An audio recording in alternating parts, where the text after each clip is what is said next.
Okay, so welcome for Exodus chapter 40, and this will be the last chapter of the book of Exodus.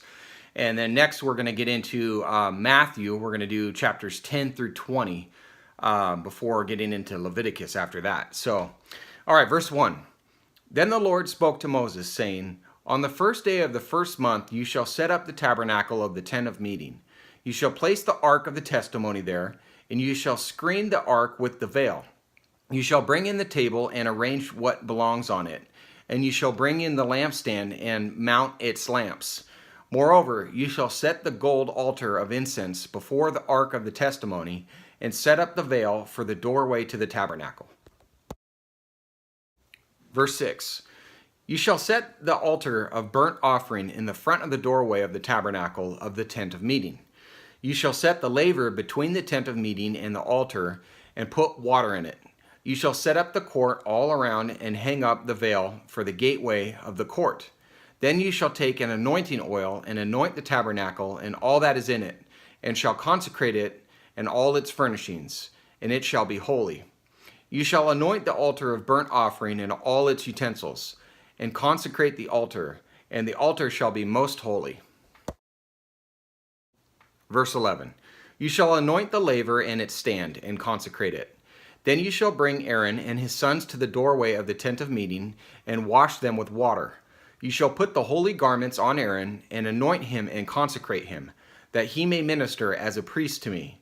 You shall bring his sons and put tunics on them, and you shall anoint them even as you have anointed their father, that they may minister as priests to me. And their anointing will qualify them for a perpetual priesthood throughout their generations. Verse 16. Thus Moses did, according to all that the Lord had commanded him, so he did. Now in the first month of the second year, on the first day of the month, the tabernacle was erected. Moses erected the tabernacle and laid its sockets, and set up its boards, and inserted its bars, and erected its pillars. He spread the tent over the tabernacle, and put the covering of the tent on top of it, just as the Lord had commanded Moses. Then he took the testimony and put it into the ark. And the testimony is the 2 tablets of stone with the commandments on them, which we talked about in chapters 16 and 31. Carrying on. And attached the poles to the ark, and put the mercy seat on top of the ark. And the mercy seat, again, once more, was the lid that covered the ark. Verse 21. He brought the ark into the tabernacle, and set up a veil for the screen, and screened off the ark of the testimony, just as the Lord had commanded Moses. Then he put the table in the tent of meeting on the north side of the tabernacle, outside of the veil. He set the arrangement of bread in order on it before the Lord, just as the Lord had commanded Moses. Then he placed the lampstand in the tent of meeting, opposite the table, on the south side of the tabernacle. He lighted the lamps before the Lord, just as the Lord had commanded Moses. Verse 26.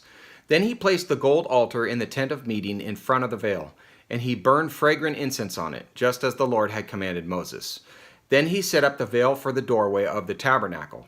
He set the altar of burnt offering before the doorway of the tabernacle of the tent of meeting, and offered on it burnt offering and the meal offering, just as the Lord had commanded Moses. He placed the laver between the tent of meeting and the altar, and put water in it for washing. The laver, again, was the bronze washing bowl. Verse 31. From it, Moses and Aaron and his sons washed their hands and their feet. Verse 32. When they entered the tent of meeting, and when they approached the altar, they washed, just as the Lord had commanded Moses. He erected the court all around the tabernacle and the altar, and hung up the veil for the gateway of the court. Thus Moses finished the work, and the court was like the outside area. Verse 34. Then the cloud covered the tent of meeting, and the glory of the Lord filled the tabernacle. Moses was not able to enter the tent of meeting because the cloud had settled on it, and the glory of the Lord filled the tabernacle.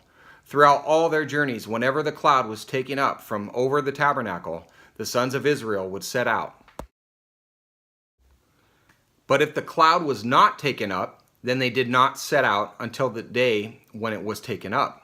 For throughout all their journeys, the cloud of the Lord was on the tabernacle by day, and there was fire in it by night, in the sight of all the house of Israel. What a sight. So that the entire setup of the tabernacle was mobile. If the cloud of God lifted, the people would travel. If it stayed over the tabernacle but was not lifted from above it, they stayed put. So in closing out this book, the sovereign God of heaven had taken a people in slavery, delivered them in power, made a covenant with them, and established them into a theocracy, a nation under God on earth. The sign of the covenant was the Sabbath, and its regulations were the law, which included the Ten Commandments and various civil and ceremonial ordinances. This is getting good. I'm really enjoying this. Thank you guys for being with me. Again, we're going to jump back into the New Testament following my reading plan, and then we'll get into Leviticus. So I hope you can join me, and thanks for being here. It's been a good journey so far. God bless you. Take care.